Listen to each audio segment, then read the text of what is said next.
We have a very special guest who's going to speak to us today. She's come from Pasadena, which is in Southern California, right outside of Los Angeles. Her name is Amira, and she does exactly what, it's not the same Amira as here. She's visiting, a different Amira visiting, and she does exactly what I do. She's a head of school at an Islamic school in Pasadena. So let's give her a huge, warm welcome.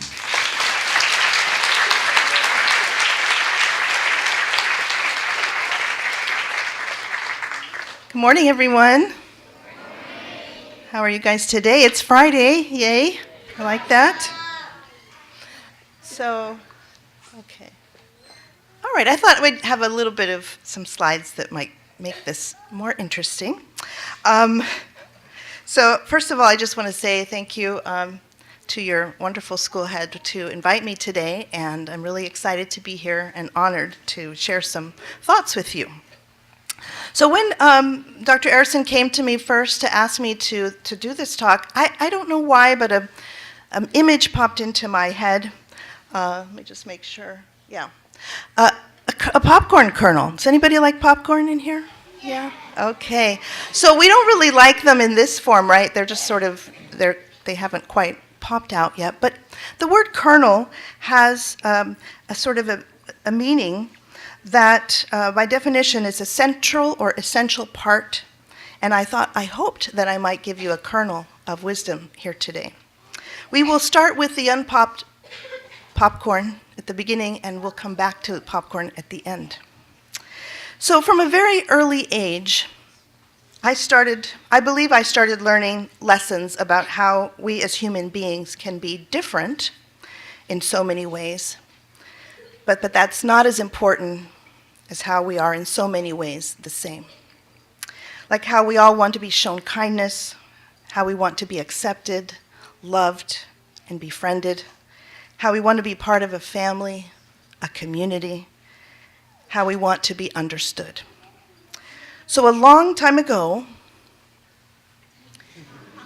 in a galaxy far, far away, well, not really, okay, just Southern California, in Los Angeles, and in the village or neighborhood of Hollywood,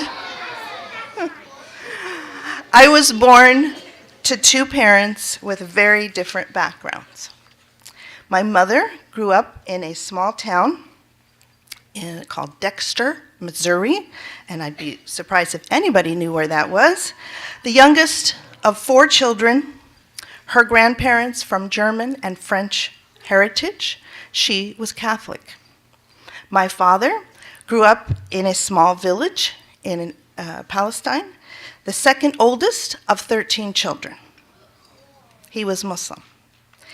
He sought to better himself and his family and immigrated to the United States and went to an amazing state of Texas for college. But I think I have a map. So that's sort of where Dexter is. And that's sort of where my dad was from. And there's an empty slide. Okay, we'll come back to that. So he sought to better himself and his family and immigrated to the United States and went to Texas. And he studied hard. He, at one time, had to wash dishes in order to make money to survive through college. He didn't have anyone to pay for anything for him. And he graduated from Trinity University in Texas and went off to UCLA for medical school. My mother and her family decided to move west from Missouri to California, and it was around the same time that my parents met, got married, had 5 children, and I'm number 3. So big family gatherings with both sides of these different kind of cultures were always interesting because it joined people who might ordinarily never get together. My Uncle Donald, my Uncle Mahmoud, likely they weren't going to meet and have a gathering, but they were in our home. Food was always amazing, as we had delicious Arabic dishes along with yummy fried chicken. I think I have a picture. Anybody like fried chicken? Yes? Okay. Now the next picture you're going to raise your hand if you recognize it. I don't know. In California, we eat all kinds of wonderful, amazing foods, so you probably recognize this one. Yes, okay. So these, we refer to them in English as grape leaves, but they're actually stuffed grape leaves, because if you just ate the grape leaf, I think that'd be kind of like that. And then tabbouleh and hummus, which I'm sure a lot of you have had. So we didn't always have this combination, but we would have these different foods. And my brother and my sisters and I grew up learning to appreciate two different cultures and figuring out how we fit in. Something that my parents shared was a strong emphasis on education and working hard in school. My mother always had a love of reading, and she passed this passion on to all of her children, always taking us to the library, making sure we were checking out books.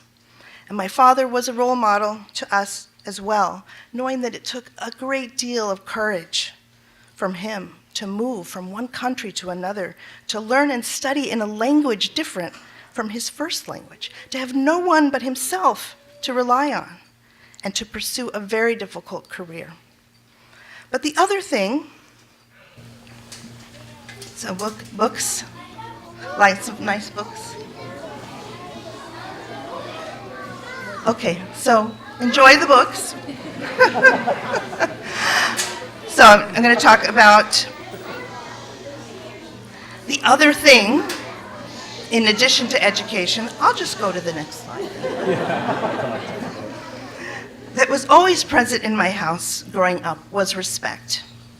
Although their cultures and religions might have been different, there was a respect in our home. We celebrated holidays that were important to both faiths, and we loved each other and learned from each other. My parents also shared a common belief in the power of generosity, and I kind of want to finish on this note. My father helped many people, and he never asked for anything in return. He gave freely to those who needed help. He helps people sometimes go through, other than his own children, he helped some people go through college, sometimes just help with the rent. He helped his big family, some of whom came over to the United States.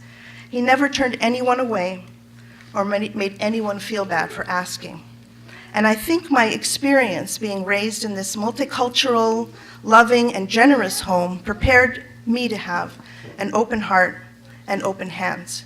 And I think in the world we live in today, and probably for all time, an open heart and open hands are very, very important. In my faith tradition, there's a verse from the Quran which says, "We made you into nations and tribes so that you might know each other. And of his signs is the diversity of your languages and colors."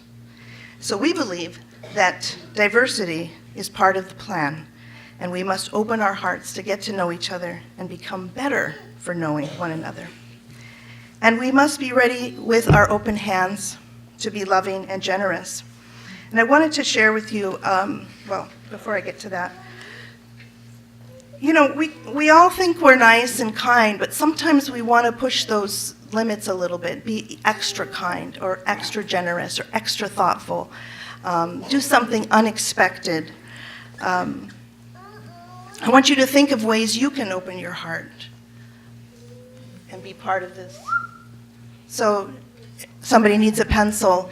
What if you just noticed they were looking for a pencil or noticed they lost the pencil and you were giving it to them before they even asked you? That's something like a little step up in that way. There's the pencil. So helping someone tie their shoe, helping on the playground, giving them a toy before they've even asked you for it. Somebody needs a little help in their homework, in their classwork, and you're just there to maybe give an extra help. And then lastly, we don't always think about this, but there's something very powerful in just the way you look at each other and the way when you're walking past each other in school, and that is to always have a really nice smile. And we, in my faith, we believe a smile is like a charity. So like charity can be giving money, but you give a smile, you're really making somebody's day. I'm going to leave you with a story about a boy. who was a good example of an open heart and open hands and doing something kind of extraordinary. This boy had gotten sick with an unusual illness. The doctors didn't know very much how to help him to cure him because it was a very rare disease that he had. But this young boy and his family let the doctors use his case to try to learn more and to help find a cure. And so many people thought that was amazing. They admired him, they were worried about him, and they gave him money. They gave him lots of money to help him with his treatment, but he had more than he needed for just his treatment. So he decided to use the money to help others. And every few months, his family would take him to the toy store, maybe Toys R Us, somewhere, and he would pick out all kinds of toys, games, basketballs, dolls, everything that he could find in the store that he thought somebody would enjoy. But the amazing thing that happened because of his extraordinary action and his open heart and hands was that this activity brought him so much joy and happiness that he didn't need to take any pain medication on those days. His body was filled with happiness and joy. It may surprise you to know that researchers from the University of British Columbia and Harvard Business School have actually studied this and found that regardless how much money you have, those who spent money on others reported greater happiness than those who just spent it on themselves. So I wanted to come back. Oh, so this is him. This is a child in the hospital that he gave the toy to.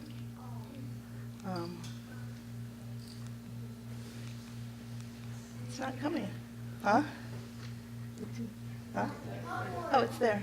Okay, so I wanted to come back to the popcorn to say that I hope you got a small kernel of knowledge or understanding that maybe you didn't have before. And second, to let you imagine yourself as that kernel that we saw at the beginning. And in your state of just being a kernel, you're great, you're wonderful. But sometimes you can break out and pop out like this with a little bit something that transforms you and transforms others around you when you decide to do something a little special, unexpected, and wonderful in the world around you. So, thank you.